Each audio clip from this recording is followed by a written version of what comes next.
લોકમત ન્યૂઝમાં આપનું સ્વાગત છે। બોડોલેન્ડ અને ગુવાહાટી યુનિવર્સિટીના વિદ્યાર્થીઓ પણ પ્રતિનિધિમંડળમાં સામેલ હતા। યુવાઓએ જંગલ સફારી, બર્ડ એવિયરી અને કાર્નિવોરસ ઝોનની મુલાકાત લીધી, જ્યાં રાયનો, સિંહ, વાઘ અને વ્હાઇટ લાયનને નજીકથી જોતા વિશેષ ઉત્સાહ જોવા મળ્યો। યુથ ઇમર્શન કાર્યક્રમ દ્વારા ભારતીય સંસ્કૃતિ અને એકતાનો સંદેશ વધુ મજબૂત બન્યો। સમા, માંજલપુર અને સેવાસીમાં નવા ઓડિટોરિયમ, 350 કરોડના સ્પોર્ટ્સ કોમ્પ્લેક્સ અપગ્રેડ અને 150 કરોડનું આઇકોનિક બિલ્ડિંગ બનાવાશે। ફાયર સેફટી માટે 6 નવા fire station, digital twin model, climate action cell સહિત અનેક ફ્યુચરિસ્ટિક યોજનાઓ પણ બજેટમાં સામેલ છે। ઇલેક્ટ્રોનિક્સનું અને એડવાન્સ એર સિસ્ટમ્સનું બનાવી રહ્યું છે। કલ્ચરલ અને ક્રિએટિવ પોટેન્શિયલ આ વખતનું અમે ડ્રાફ્ટ બજેટને અમે વિરાસતી વિકાસ સ્વાગત છે। વડોદરા મહાનગરપાલિકા તરફથી આપણે જે આમંત્રણ આપવામાં આવ્યું પ્રેસ મીટમાં સૌપ્રથમ વડોદરાના મીડિયા અને મિત્રોને આભાર માનીએ છીએ। અમારી આમંત્રણને માન આપીને અહીંયા બધા પધાર્યા છો, એ બદલ ફરીથી આપને આભાર માનું છું। આજે વડોદરા મહાનગરપાલિકાના વડોદરા સિટી માટે 2026-27નું અંદાજ ડ્રાફ્ટ બજેટ છે, એને અમે વિરાસતી વિકાસનું નામ આપ્યું છે। વડોદરા સિટીનું હેરિટેજ કોન્ઝર્વેશનને પ્રામાણિકતા આપીને આવનારા દિવસોમાં વિકાસ કામોમાં લઈ જવા માટે આ ડ્રાફ્ટ બજેટનો સમાવેશ કર્યો છે। સાથે સાથ જે પ્રાથમિક સુવિધાઓ પબ્લિક માટે છે, municipal services, primary municipal services, એના ઉપર મેક્સિમમ ફોકસ અમે આપ્યું છે। અને સાથે કરીને નવું આવકના સ્ત્રોત ઊભું કરવા માટે લેન્ડ મોનેટાઇઝેશન અને મ્યુનિસિપલ બોન્ડ્સ ઉપર વધારે વેગ આપવામાં આવ્યું છે। પ્રાથમિક સુવિધાઓ મેક્સિમમ પબ્લિકને મળી જાય એ બાબતમાં ધ્યાને લઈને મેક્સિમમ વડોદરા સિટીમાં પાણીનું સ્ત્રોત ઊભું કરવા માટે ઈસ્ટ ઝોન અને સાઉથ ઝોનમાં જે પાણીનું ઇસ્યુઝ છે અને નોર્થમાં પણ જે છે એને પૂરું કરવા માટે નવું પાણીનું સ્ત્રોત ઊભું કરવાનું અને વોટર ડિસ્ટ્રીબ્યુશન નેટવર્ક માટે મેક્સિમમ ખર્ચ અમે લગભગ 800 કરોડની ખર્ચ એના ઉપર કરવાના છે। નેક્સ્ટ, વડોદરા સિટીનું જે મેજર સમસ્યા છે વોટર રિસેશન અને ડ્રેનેજ, એના માટે પણ લગભગ 200 વર્ષ પહેલાં જે ડિસ્ટ્રીબ્યુશન નેટવર્ક કરવામાં આવ્યો હતો એ નેટવર્કને અત્યારે મોટા ડાયાવાળો ડ્રેનેજ સિસ્ટમ્સમાં લઈ જવા માંગીએ છીએ, જેથી કરીને સિટીની અંદર પ્રોપર ડ્રેનેજ થઈ શકાય અને પુલ જેવા પરિસ્થિતિ ઊભું ના થાય એના માટે જે પગલાઓ લેવાના છે એના ઉપર વધારે મેક્સિમમ ભાર મૂકવામાં આવી છે।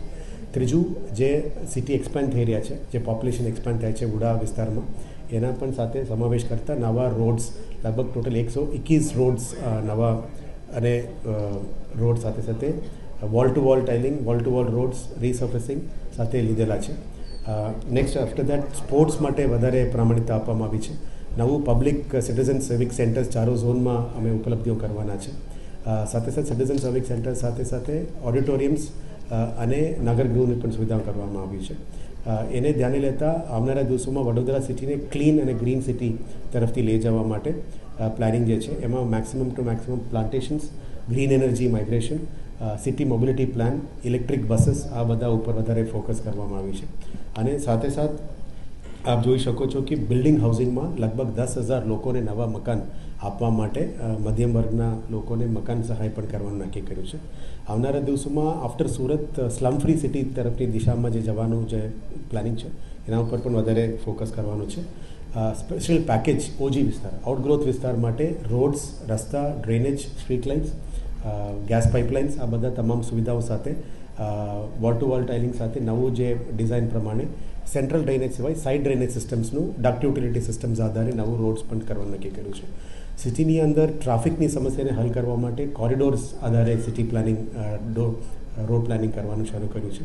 સાથે સાથે ટ્રાફિક ડીકન્જેશન સર્કલ્સ, ટ્રાફિક ડીકન્જેશન ડાયવર્ઝન્સ અને સિટી પોલીસ સાથે મળીને જે ટ્રાફિક રી-એન્જિનિયરિંગ કરવાનું છે એના ઉપર પણ વધારે ભાર મૂકવામાં આવ્યું છે। સિટીમાં વડોદરા સિટીની અંદર પ્રોપર પાર્કિંગ પોલિસી અને સ્ટ્રીટ વેન્ડિંગ પોલિસીના આધારે નવું પાર્કિંગ પ્લોટ્સ અને પાર્કિંગ સ્પોટ્સ આઈડેન્ટિફાઈ કરવામાં આવશે। જે પાર્કિંગ અત્યારે ફૂટપાથ ઉપર ના કરવા માટે ફૂટપાથમાં વોકિંગ માટે યુઝ કરાય એવા દિશામાં કામગીરી કરવાનું અને રોડ્સમાં વારંવાર ડેમેજ ના થાય એના માટે લોંગ લાસ્ટિંગ રોડ્સ પણ બનાવવા માટે નક્કી કર્યું છે। મેજર ઇન્ટરવેન્શનમાં જે કામ ગુણવત્તાપૂર્વક થાય એના માટે ક્વોલિટી કંટ્રોલ સેલ પણ નવું ઊભું કરવા માટે નક્કી કર્યું છે। સાથે સાથે જે પણ પ્લાનિંગ થાય છે આડેધડ ખોદા ના થાય એના માટે GIS બેઝ પ્લાનિંગ ઉપર પણ માઇગ્રેટ કરવાનું નક્કી કર્યું છે। આપણા વડોદરા સિટીની આન બાન અને શાન જેવા હેરિટેજ પોલિસી નવું બનાવીને એમની કોન્ઝર્વેશન ઉપર પણ કામગીરી કરવાનું નક્કી કર્યું છે। એટલે એક પેટર્ન, એક પેલેટ ઉપર હેરિટેજ કોન્ઝર્વેશન અને ન્યૂ ડેવલપમેન્ટ કરવાનું નક્કી કર્યું છે। VMC માટે નવું ઓફિસ, નવા પબ્લિક માટે નવું અટ્રેક્શનમાં આજુબાજુમાં નવું ક્રિએટિવ સિટી સાથે સાથ નવા લિનિયર કેનાલ ગાર્ડન્સ આવા મેક્સિમમ પબ્લિક સ્પેસીસ ઊભું કરવા માટે પણ નક્કી કર્યું છે. રોડ, રસ્તા, પાણી, ડ્રેનેજ સિવાય પ્રાથમિક સુવિધાઓમાં આંગણવાડીઓ માટે પણ 50 આંગણવાડીઓ બનાવવાનું નક્કી કર્યું છે. સાથે સાથે એક મોડલ સ્કૂલ બનાવવાનું નક્કી કર્યું છે. સ્ટ્રીટ લાઇટ્સમાં જે ડાર્ક સ્પોટ્સ છે અને રાતમાં વાપરવા માટે જે જરૂરિયાત છે ત્યાં સ્ટ્રીટ લાઇટ્સની વધારે કામગીરી માટે પણ નક્કી કર્યું છે. યુવાનો અને નારી શક્તિ માટે યુથ હોસ્ટેલ્સ અને વર્કિંગ વુમેન્સ હોસ્ટેલ્સ ઝોન દીઠ 4-4-8 બનાવવાનું નક્કી કર્યું છે. આવનારા દિવસોમાં વડોદરા સિટીની અંદર 14 નવા લાઇબ્રેરીઝનું પણ બનાવવાનું નક્કી કરવામાં આવ્યું છે. યોગના લોકો માટે નવા યોગ સેન્ટર્સ, 14 યોગા સેન્ટર્સ, અને વડોદરા સિટી આપ જાણો છો કે ઘણા બધા નવા ખેલાડીઓ અલગ અલગ ગેમ્સમાં પણ આપતા હોય છે. આપણા હાઈ પરફોર્મન્સ એથ્લેટિક સેન્ટર્સ પણ છે. એક્ઝિસ્ટિંગ સ્પોર્ટ્સ ફેસિલિટીઝને અપગ્રેડ કરવામાં આવશે અને 3 નવા સ્પોર્ટ્સ ફેસિલિટીઝ પણ ઊભું કરવામાં આવશે.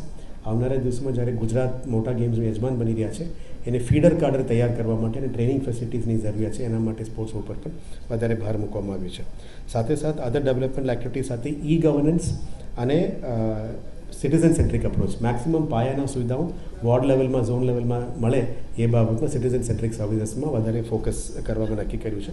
આવનારા દિવસોમાં આરોગ્યમાં અને ક્લિનિનેસ, સ્વચ્છતા ઉપર પણ જે પણ પગલાઓ લેવાનું રહેશે એ બાબતમાં તમામ તૈયારીઓ કરવામાં આવશે. અને ઓવરઓલ સિટી ગ્રોથ જે છે એ વુડા વિસ્તાર અને રિજનલ ઇકોનોમિક માસ્ટર પ્લાન અને ગુજરાત રાજ્ય સરકારના ગ્રેટના પ્લાનના અલાઇન કરીને કરવામાં આવ્યું છે, જેથી કરીને આવનારા દિવસમાં ઇન્ક્રીઝ કનેક્ટિવિટી અને લોકો માટે free mobility plan, last mile connectivity પણ વધારે થઈ શકે એ દિશામાં કામગીરી કરવાનું નક્કી કર્યું છે.